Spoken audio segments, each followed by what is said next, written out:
Hey guys, welcome back to 10-Minute English with May. And today we're going to talk about another phrase. It is our infinitive phrase. So if you remember from last time, we talked about participial phrase, right? And a phrase is a group of words without subject and verb. So a phrase is never a sentence. And in English, we have 6 types of phrases. The prepositional phrase, the appositive, so we've talked about those as well. And we have 3 verbal phrases, one of which is the participial phrase, the adjective function phrase. So today we're going to talk about our second type of verbal phrase. So, as we have established, verbals are not verbs. They might look similar. So we can think of it this way. The verbs is the mom, right? The verbals are the 3 kids. They still have certain characteristics from the mom, from the verbs, yet they are different individuals. So a participle is a modifier. It is adjective function and it modifies a noun or a pronoun. So a gerund, which we will talk about later, is also a verbal. It is a noun function. So its job in the sentence is to be the subject or the object. And today we are discussing the most versatile of all verbals. So if you remember, versatile means multi-function, right? It can serve different purposes because our infinitive can be a noun, in which case it would also be the subject or object of the sentence. An infinitive can also be an adjective, in which case it would modify a noun or a pronoun. And our infinitive can also be an adverb. In this case, it's modifying an adjective or it's modifying our verb. All right. So again, I cannot stress enough, to plus verb, to finish. This is infinitive. This is verbal. This is not a verb. So you can say, I finished my homework, or I am trying to finish my homework. I'm finishing my homework, but you cannot say, I to finish my homework, right? That is not a sentence. But you can say, I have to finish my homework, or I need to finish my homework. So in this case, you can see that, oh, you have and need, which is the verb, and infinitive after. Pardon me. All right. So let's take a look at the example sentence and see if we can figure out where our infinitive or infinitive phrase is and the function. So in the first sentence, to travel is fun. To plus verb, to travel is our infinitive, right? So in this case, is our verb and to travel is our subject. And that is our sentence. So this is a noun function, infinitive. And you can see that, hey, can't I say traveling is fun? Sure you can, right? Because traveling is our gerund, which is also noun function. And the gerund can be subject or object. So in this case, our infinitive and our gerund, they are interchangeable. Okay. And of course, in the second example, to travel is to expand your horizons. So we have 2 infinitives in this case. The first infinitive, to travel, this is also the subject. So of course, it is noun again. Is our verb. And if you remember, is is a be verb. It is a linking verb. So whatever comes after, we don't call it subject. Instead, we call it the predicate noun. So for example, I am a teacher. Am is the verb, the be verb, and teacher is the predicate noun. So what predicate noun does is it is linking to our subject. It is talking about our subject. All right, and that is the same thing. Okay, so both of these infinitives are noun function. Okay, and for number 3, I like to travel. So again, we have to travel, our infinitive, right?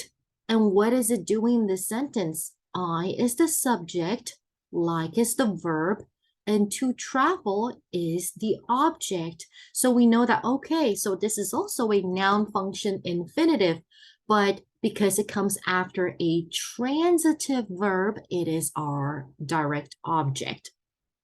Okay, and for number 4, I have a book to read, right?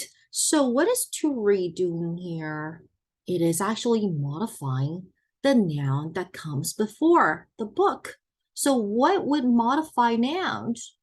We know that adjectives modify nouns. So this is an infinitive that serves as an adjective. Okay, and number 5, I exercise to stay healthy. What is to stay healthy doing here? Well, I is the subject, exercise is the verb, to stay healthy, that is modifying the verb. And what would modify verbs? We know that adverbs modify verbs. Okay, so this is an adverb function. And keep in mind, an infinitive that is an adverb pretty much means it is stating a purpose. So it is the same as in order to, right? So I exercise in order to stay healthy. Okay, so before we move on to the next page, I want to kind of explain the difference between an infinitive and an infinitive phrase. Okay, so to plus verb itself is an infinitive, but to plus verb and other words, that would be your infinitive phrase. So I highlighted to expand your horizons. So do you see how apart from to expand, which is your infinitive, you also have your horizons together? That is an infinitive phrase. So you might be wondering, what is the horizons doing? So remember I said that a verbal is not a verb, but it retains characteristics of the verbs, one of which is if the verb or the verbal is transitive, meaning it takes on object, then it would need object when it's a verbal, right? So for example, you can say teach English. English is the object. So to teach, that is transitive verbal, to teach English. So in this case, our horizons, that is the object of the verbal to expand. All right. So now that we've established how infinitives and infinitive phrases work in a sentence, we will move on to the more difficult examples.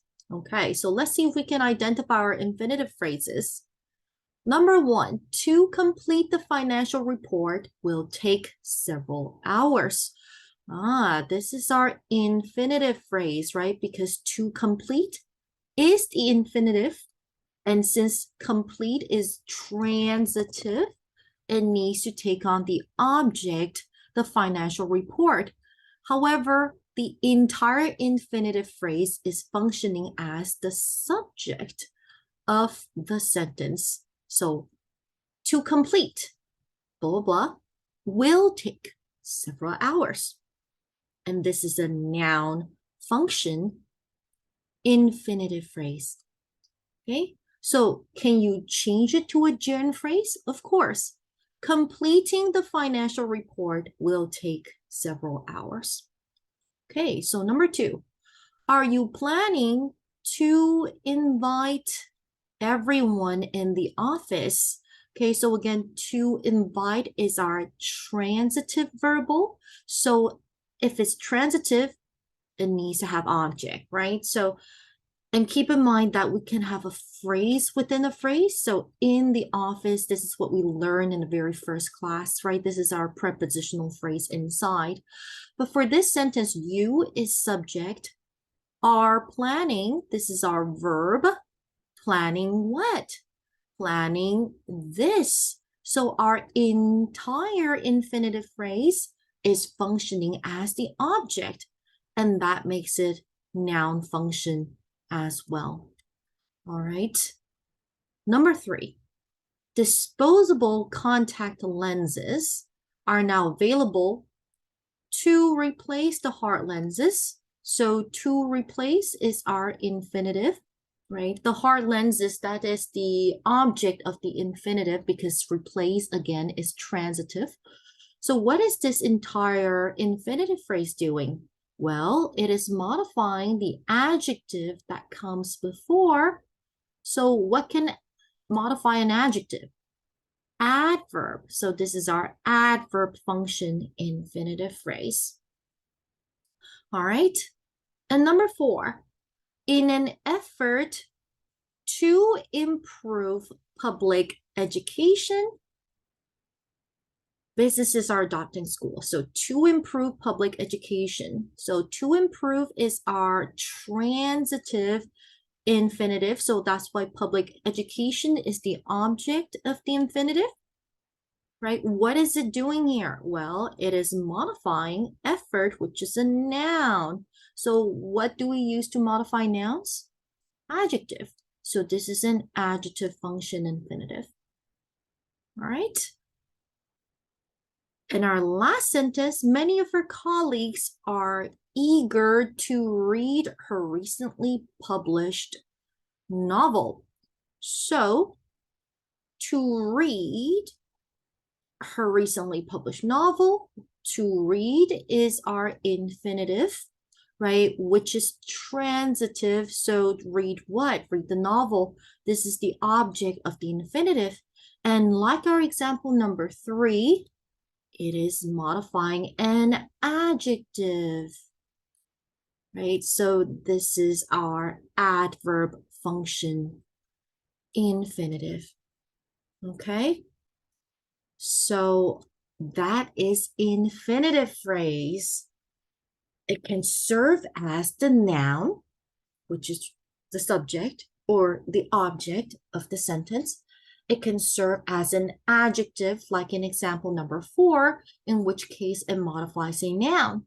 Or it can be an adverb, like in example 3 and 5, in which case they're modifying adjectives. And of course, they can also be used to modify verbs, which indicates purpose in order to.